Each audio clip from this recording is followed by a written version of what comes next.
आज की कहानी में आप लोगों को एक अत्याचारी पति के बारे में मालूम होगा कि किस तरह अपनी पत्नी पर अत्याचार किया करता था। कहानी में आगे बढ़ने से पहले आप लोग चैनल को सब्सक्राइब करें। राहुल व नेहा की शादी बड़े धूमधाम से पूरे रीति रिवाज के साथ हुई थी। राहुल एक बिजनेसमैन था। उनके माता पिता का देहांत हो गया था। एक बड़ी बहन थी जो विदेश में रहती थी। शादी कराने के लिए 1 महीना पहले ही भारत आ गई और शादी के कुछ ही दिनों बाद परदेश अपने घर चली गई। नेहा 12th पास थी। नेहा के मायके में उसके माता पिता के देहांत के बाद चाचा चाची ने उसको एक बोझ समझकर पाला था।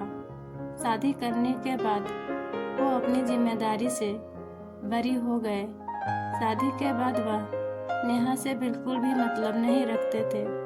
नेहा की जिंदगी में शुरू में तो सब सही था, पर कुछ दिनों बाद राहुल की शराब पीने की गंदी आदत का पता चला। जब शराब पीकर घर आते तब छोटी छोटी बात को लेकर नेहा पर हाथ उठा देते। कभी कोई सामान न मिलने पर या कभी यूं ही गुस्से में आकर नेहा कुछ भी नहीं बोलती थी। बिन माँ बाप के बच्ची बेचारी सहमी सहमी रहती थी। मायके में भी कभी कभी चाची द्वारा कुछ तिरस्कार मिलता था और शादी के बाद भी जीवन साथी द्वारा उसे यह दुख सहना पड़ रहा था। पर उसके गलत के खिलाफ आवाज़ न उठाने से धीमे धीमे राहुल शेर हो गया। वह आए दिन छोटी छोटी बातों को लेकर उसके ऊपर हाथ उठा देता। अक्सर ही नेहा के शरीर पर पिटाई के लाल नीले निशान रहते। रो रो के आँख सूजी रहती थी, लेकिन नेहा जाए तो कहाँ जाए।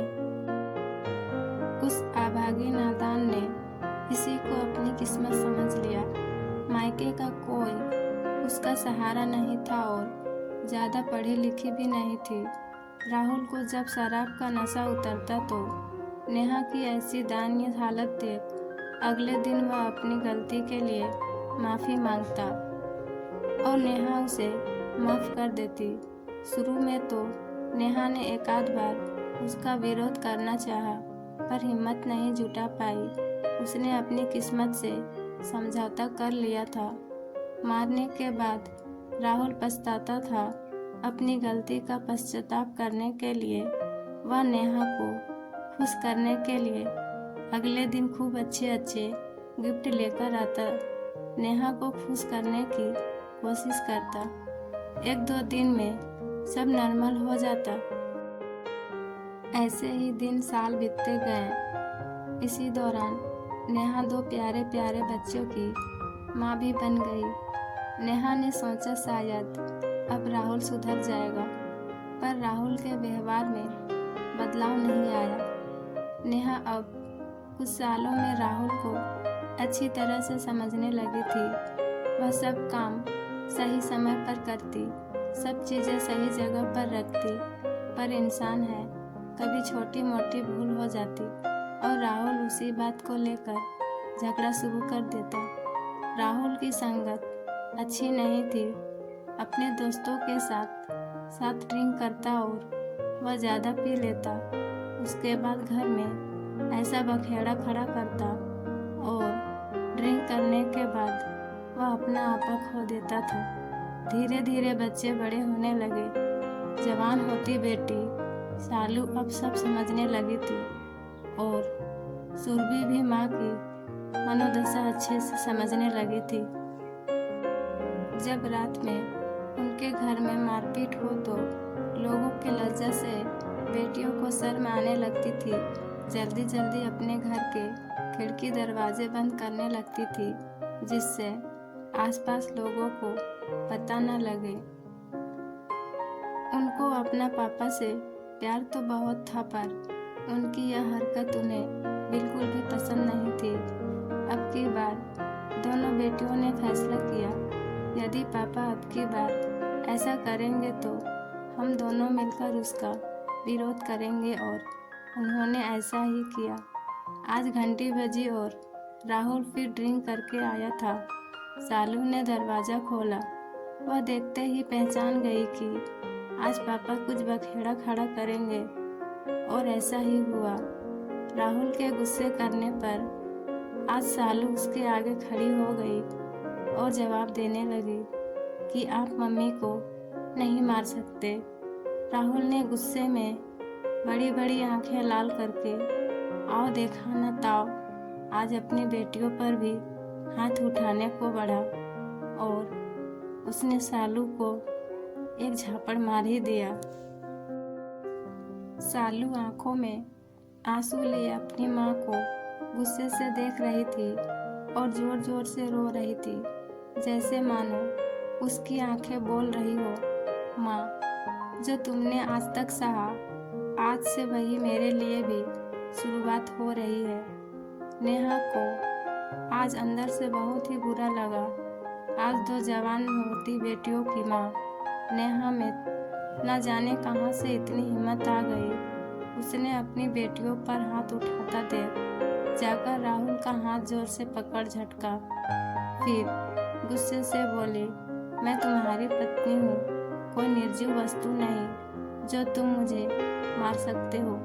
मैंने अपना भाग समझकर सब सह लिया। मैंने सोचा कि यही मेरी किस्मत है, पर यह मेरी बहुत बड़ी गलती थी। उसी से तुम्हारी आज यह हिम्मत हुई कि तुम मेरी बेटी पर भी हाथ उठा रहे हो।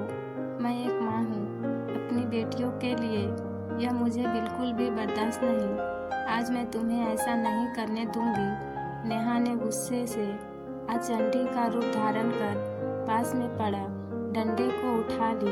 नेहा का यह रूप देख राहुल सकपका गया और उसके पैरों पर गिर पड़ा। उसे अपनी गलती के लिए माफ़ी मांगने लगा। आज उसका सारा नशा उतर चुका था। नेहा गुस्से में दोबारा बोली कि मैं तुम्हारे साथ नहीं रहूँगी। अब तो मैंने फैसला कर लिया है। मैं अपनी बेटियों को लेकर दिल्ली में लिए हुए फ्लैट में जाकर रहूँगी, पर तुम्हारे साथ रहना मुझे मंजूर नहीं। नेहा के मुंह से निकली इतनी बड़ी बात सुनते ही राहुल बिल्कुल हड़बड़ा गया। उसका नशा फतूर हो गया और वह गिड़गिड़ाने लगा, मुझे माफ़ कर दो, मुझे माफ़ कर दो, आगे से ऐसा नहीं होगा। राहुल रोकर गिड़गिड़ाकर माफ़ी मांगी, पर बेटियों के कहने पर बड़े दिल की नेहा ने उसे अंतिम चेतावनी देते हुए बोली, यह आज आखिरी दिन होना चाहिए घर में। इसके बाद जरा भी ऐसा हुआ तो हम तीनों तुमको छोड़कर चले जाएंगे। राहुल ने अपनी गलती के लिए माफ़ी मांगा, दोबारा ऐसा कभी न होने का वचन दिया। इसके बाद वह कमरे से चला गया। आज नेहा और उसकी बेटी दोनों बहुत खुश थी। उन्होंने अपनी माँ का यह रूप देख आज बहुत ही खुश थी।